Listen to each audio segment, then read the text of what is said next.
once you put music to film, you can instantly see if it's working or not.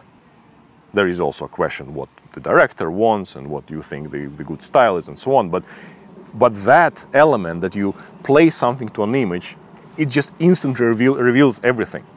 That's why it's so difficult to actually grab music, say, out of libraries, apply it to footage, and go, oh yeah, that works perfectly well. It doesn't, because it wasn't written for it. There are such subtle nuances in it, in our perception of music and film together, that makes it work in a really wonderful, emotional way. Some things do repeat in the way I approach a new project. It's always terrifying. Every composer will tell you that when you receive the first footage or the rough cut of the film, you think, why did I claim I'm a composer who can score a film? It's just now I'm going to be uncovered.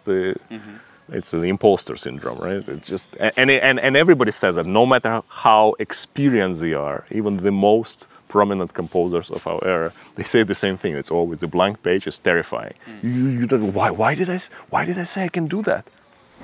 Because I was trying if I can score a film. Then, when I tried a few of those competitions and actually won one, then yes, it's a bit of a confidence in yourself that you can present your skills to other people, and they might actually find it useful. They might hire you for some interesting job. So it is a self-confidence question.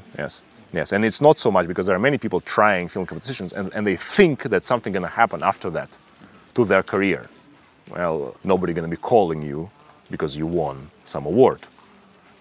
It's your own self-realization that you understand that you got the skill set and you can develop it further, and you learn how to be even more efficient at it and what is actually required in practice, that can move you forward, and then you can hopefully meet matching creative personalities to do something beautiful together.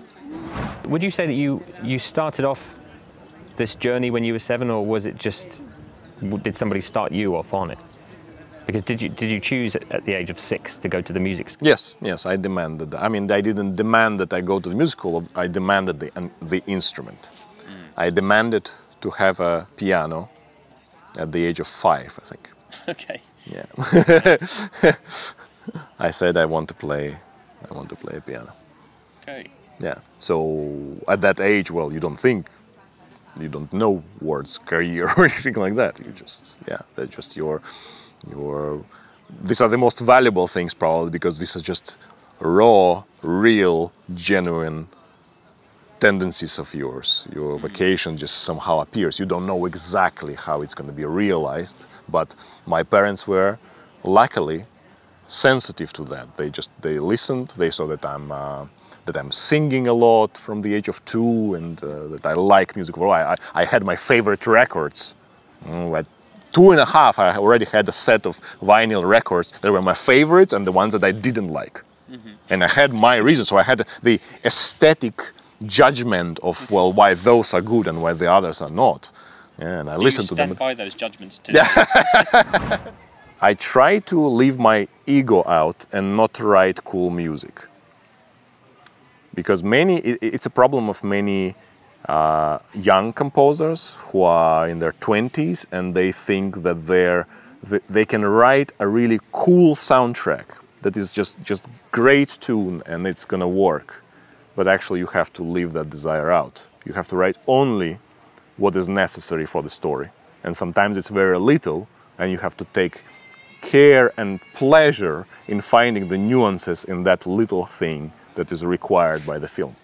So maybe the most efficient way to score a scene is just repeating one note, and then you can just indulge in figuring out how to make that one little note interesting in the stereo field, and in how it appears in the scene and how it disappears, in those details.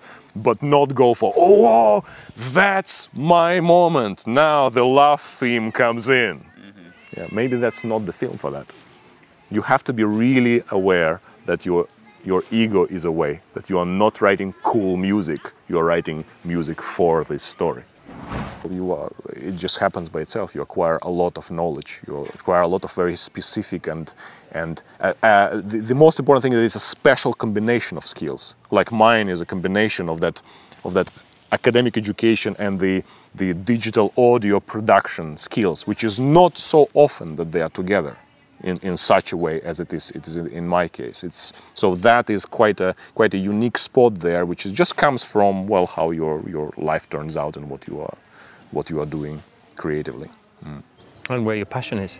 And yes, what you are passionate. Well, that also comes through by doing, because you notice both what most excites you and what the public responds most to, or people who, for example, make films. What do they find attractive when they go to my profile, when they go to my website and start listening to a playlist, and then they tell me that, oh, I chose you because, and then there's a reason, right? It's always very varied. It's very difficult to present oneself, because we composers love to do all this different stuff and try different genres and so on, but you don't know what the person is looking for, so you never know what to select to present on your website first, especially in such a fast-paced era.